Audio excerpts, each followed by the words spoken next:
વડોદરા શહેર smart city તરફ આગળ વધી રહ્યું છે, પરંતુ તંત્ર નાગરિકોને પ્રાથમિક સુવિધા આપવામાં તદ્દન નિષ્ફળ ગયું છે।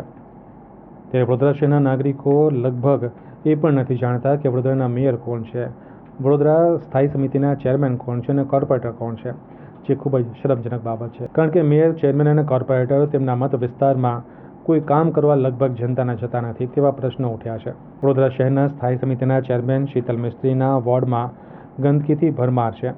હાથીખાના ગેંડા ફળિયામાં વરસાદનું પાણી હજુ પણ ન ઉતરતા ગંદકી ફેલાય છે, ડ્રેનેજની લાઈન ઉભરાય છે, પરંતુ તંત્ર દ્વારા કોઈ પણ કામગીરી કરવામાં આવતી નથી।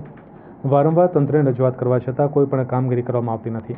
નાગરિકોનું તો એ પણ કહેવું છે કે જ્યારે પણ રજૂઆત કરીએ છીએ ત્યારે જેસીબી આવે છે, ખુદ કામ કરીને જતું રહે છે, પરંતુ તેનો કોઈ નિકાલ કરવામાં આવતો નથી।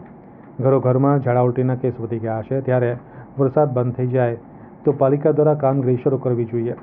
હજુ સુધી વરસાદના પાણી ઉતર્યા નથી અને જો ફરી વરસાદ પડશે તો કામગીરી થઈ શકશે નહીં, જેથી વરસાદ બંધ છે તો તાત્કાલિક ધોરણે પાલિકા દ્વારા કામગીરી કરવામાં આવે તેવી સ્થાનિકોએ માંગ કરી હતી। અમે હાથીખાના ગેંડા ફળિયા વિસ્તારમાંથી આવીએ છીએ, 16 ક્વાર્ટર્સ પાસે।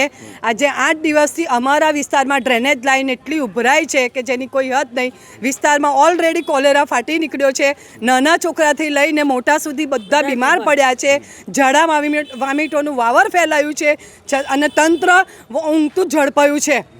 કેટલા ટાઈમથી અમે રજૂઆત કરીએ છીએ, છતાં બી આવે છે, જોઈને જતા રહે છે, જેસીબી મશીન લગાવે છે, એનાથી કોઈ નિકાલ આવતો નથી। અમારી નમ્ર વિનંતી છે સાહેબને કે અમને નવા પાઇપ નાખી આપવામાં આવે અને પાણીનો નિકાલ અમને વહેલી તકે કરી આપવામાં આવે।